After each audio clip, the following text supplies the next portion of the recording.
What is the point of getting all this conditional distribution? Well, risk management is one of them. Traditionally, risk management is based on VaR, for example, or CVaR. They are all based on simple parametric probabilistics model.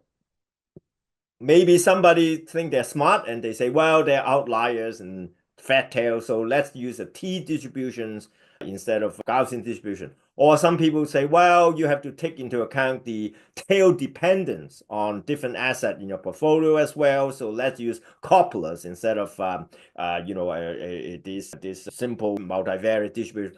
All of that is great, but it doesn't take into account the condition.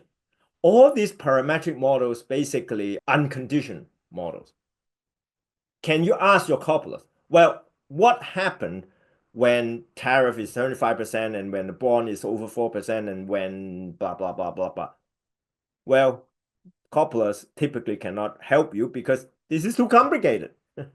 It's too complicated to model, but they are not too complicated for GenAI to model. That is where GenAI excelling, is to model the conditional probability distributions when you have a complicated set of prompts or conditions.